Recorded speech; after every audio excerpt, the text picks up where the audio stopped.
धर्मपीठाचे अधिकारी आणि सज्जन हो,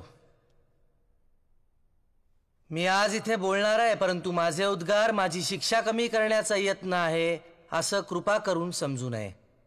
मुळात माझ्यावर झालेले आरोप हा गुन्हा आहे का हेच मला समजत नाही. वेदांचा आशय मी माझ्या काव्यातून प्रकट केला हे सत्यच आहे, परंतु तसं करण्यासाठी कुणाची परवानगी घ्यावी लागते हे मला ज्ञात नव्हतं. नुकतंच जन्मलेलं मूल मातेचं स्तन्य चोखू लागतं, तेव्हा त्याला तसं करण्यासाठी कुणा अंमलदाराची परवानगी घ्यावी लागत नाही. तसंच आणि त्याच निरागसपणे मी वेदांचा अमृतानुभव अंगीकारला आणि प्रसाद म्हणून मी सहजपणे तो वाटूनही टाकला. यात मी काही पाप केलं अशी माझी भावनाच नाही. वेदात उपनिषदात म्हटल्याप्रमाणे आपण सर्वजण जर एकाच ब्रह्मतत्वातून निर्माण झालेलो आहोत आणि शेवटी त्यातच विलय पावणार आहोत, तर मग हा भेदाभेद कशासाठी? अवघी एकाचीच वीण तेथे कैसे भिन्न भिन्न. कबीर म्हणतो, ब्राह्मण वेगळा असावा असं जर ईश्वराला वाटलं असतं तर त्यानं त्याला जानवं लिहून आणि मुंडन करूनच खाली नसतं का पाठवलं? आणि मुसलमान वेगळा असावा असं जर त्याला वाटलं असतं तर त्यानं त्याला सुनता करूनच जन्माला नसतं का घातलं? कबीराचं नाव घेऊ नका. त्याला ना जात ना धर्म, रस्त्याच्या कडेला वाढलेली अनावर सवलात ती. मग ज्ञानदेवांचा दाखला देऊ नको, संन्याशाचं पोर ते. आश्चर्य आहे, ज्ञानदेवांना आणि त्यांच्या भावंडांना बहिष्कृत न करण्याच्या बदल्यात तुम्ही त्यांच्या मातापित्यांना जलसमाधी घ्यायला लावलीत आणि तरीही त्यांच्यावरचा संन्यासाचं पोर हा बट्टा जात नाही. बर, मग पैठणचे एकनाथ महाराज नको.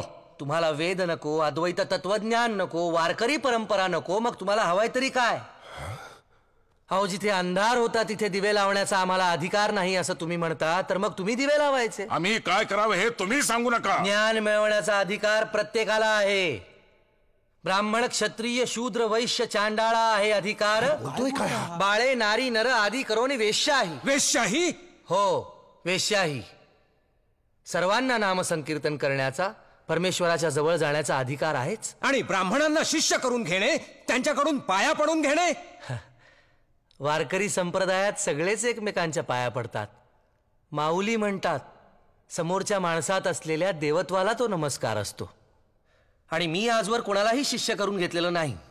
शिष्य करणं, मठ स्थापन करणं, व्यापारी वृत्तीनं शोषण करणं ही या मंबाजी सारख्यांची कामं.